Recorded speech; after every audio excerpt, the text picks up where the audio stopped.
Chairman PTI ने cipher का झूठा और बेबुनियाद बयानिया बनाया। चेयरमैन तहरीक इंसाफ ने कहा कि साइफर को गलत रंग देकर बयानिया बदल दूंगा। साबिक प्रिंसिपल सेक्रेटरी आजम खान वादा मुआफ गवाह बन गए। चेयरमैन तहरीक इंसाफ के खिलाफ 164 का बयान मजिस्ट्रेट के सामने रिकॉर्ड करा दिया। बयान में चार्जशीट पेश कर दी। आजम खान ने साइफर से मुतालिक अहम इंकशाफात में कहा, लहराया जाने वाला साइफर जाली था, कोई अमरीकी साजिश नहीं थी, सिर्फ अपनी हुकूमत बचाने के लिए ड्रामा रचाया। शाह महमूद कुरैशी वज़ीर आज़म को साइफर के मुतालिक पहले ही बता चुके थे।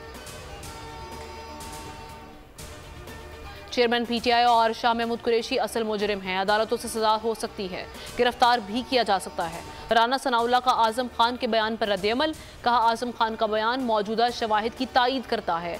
मजीद बोले कि साइफर का ड्रामा मनसूबाबंदी से बनाया गया, इसकी सजा उन्हें हर कीमत पर मिलनी चाहिए। जाती और सियासी मफाद के लिए साइफर का ड्रामा रचाया गया। जुर्म उस वक्त तक रहेगा जब तक इन्हें गिरफ्तार करके साइफर बरामद नहीं किया जाता। ऑफिशियल सीक्रेट डॉक्यूमेंट अपने पास रखना दुनिया भर में जुर्म है।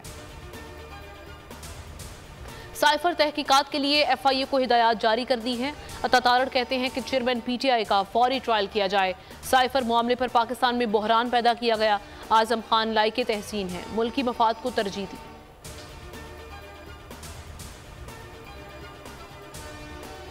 अस्करी तनसीबात को जिस नौयत का नुकसान हुआ, सिविल कानून में सजा उससे ज्यादा है। चीफ जस्टिस उमर अता बंदयाल के रिमार्क्स, कहा सानेहा 9 मई बिलाशुबा हमले संगीन हैं, ऐसे हमले कभी नहीं हुए, लेकिन ट्रायल मुनसिफाना होना चाहिए। जस्टिस मुनीब अख्तर ने कहा कि ममनुआ इलाकों में दाखिले पर ऑफिशियल सीक्रेट एक्ट की दफ़ा 3 का इतलाक भी होता है। मुल्जिमान पर ममनुआ इलाके में दाखिले की दफ़ा क्यों नहीं लगाई गई? जस्टिस मुजाहिर नकवी ने कहा कि कोई शहादत नहीं हुई तो 302 की दफ़ा कैसे लग गई? अटर्नी जनरल की एक बार फिर फुल कोर्ट तश्कील देने की इस्तदा, समात जुमे तक मुलतवी। परवेज इलाही की मुश्किलात बरकरार, आज सुबह 6 बजे अडयाला जेल मुंतकिल कर दिया गया। परवेज इलाही MPO कवानीन के तहत जेल में नजरबंद हैं। जेल जराये का कहना है कि कैंप जेल से परवेज इलाही को रात 1 बजे ले जाया गया। लाहौर हाई कोर्ट में साबिक वज़ीर आला पंजाब की नजरबंदी चैलेंज कर दी गई। एहलिया कैसरा इलाही की जानिब से दायर की गई। हुकूमत पंजाब IG जेल खाना जात DC लाहौर को फरीक बनाया गया। इलेक्शन कमीशन ने सियासी जमातों से 2022-23 के अकाउंट्स की तफसीलात तलब कर ली। इलेक्शन कमीशन का कहना है कि सियासी जमातें 31 अगस्त तक अकाउंट्स की तफसीलात जमा कराएं। तफसीलात चार्टर्ड अकाउंटेंट की ऑडिट शुदा होनी चाहिए। सियासी जमातें सालाना आमदन, अखराजात और असासे जाहिर करेंगी। कोई फंड ममनुआ जराए से हासिल न किया गया हो। Hyderabad M6 motorway mega corruption scandal में पेशरफ्त, नैब रेफरेंस दायर। साबिक DC अदनान रशीद, साबिक लैंड एक्यूजेशन अफसर ताबिश शाह नामजद। सिंध बैंक के 5 अफराद के भी नाम शामिल। बोल न्यूज़ ने रेफरेंस की तफसीलात हासिल कर ली। इब्तदाई तौर पर रेफरेंस सिर्फ मटियारी सेक्शन पर होने वाली करप्शन पर दायर किया गया है। रेफरेंस के मुताबिक M6 मोटरवे मटियारी और नौशहरों फेरोज सेक्शन में 5 अरब 80 करोड़ का गबन हुआ। यूनान कश्ती हादसे को 1 माह मुकम्मल, सिफारत खाना पाकिस्तान की प्रेस रिलीज जारी।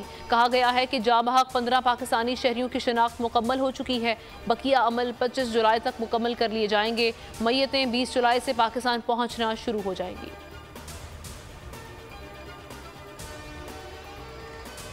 और गोल टेस्ट में चौथे दिन का खेल खत्म। कौमी टीम ने 3 खिलाड़ियों के नुकसान पर 48 रन बना लिए। जीत के लिए मजीद 83 रन दरकार।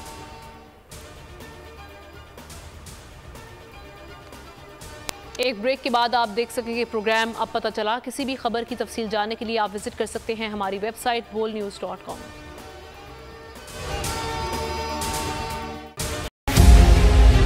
मुल्क मुस्तहकम मईशत की तरफ गामजन, स्टॉक एक्सचेंज भी मुस्बत रुख दिखाने लगा। मईशत की सूरत हाल बेहतरी की तरफ जा रही है। हम IMF के कर्जा मिलने के बाद इस सूरत हाल को बेहतर मजीद कैसे कर सकते हैं? कर्ज बहाली के रोशन इम्कान। बोल ने निभाई अपनी सहाफती जिम्मेदारियाँ। महंगाई से परेशान आवाम के लिए उठाई आवाज। रिपोर्टर और इक़्तिसादी माहिरीन के सबसे बड़े पैनल के साथ बोल की मिशन मईशत की सबसे बड़ी ट्रांसमिशन 63% आवाम ने देखी अपनी स्क्रीन पर। अगर 21वीं सदी की हम इंडस्ट्री की कोई बात करें तो उसमें फिर इंफॉर्मेशन टेक्नोलॉजी जो है वो टॉप पर आती है। अपनी रवायात को बरकरार रखते हुए बोल अवामी मसाइल को उजागर करने में सबसे आगे। देखिए बोल की अगली ट्रांसमिशन में मोबाइल लोन ऐप का बड़ा स्कैम कैसे हुआ बेनकाब। साइबर क्राइम सर्कल रावलपिंडी की मुख्तलिफ इलाकों में कार्रवाइयां, ब्लैकमेलिंग में मुलविस ऑनलाइन लोन ऐप्स के 9 मुल्जिमान गिरफ्तार कर लिए गए हैं। अगर इस स्कैंडल से मुताल्लिक आपके पास हैं हकाइक तो बनिए बोल इन्वेस्टिगेशन का हिस्सा। आपकी शनाख्त और तमाम तर मालूमात खुफिया रखी जाएंगी, तो बस हमें ईमेल करें या व्हाट्सएप करें 0337 0310 377। सब्सक्राइब करें और बेल दबाएं ताकि कोई खबर रह न जाए।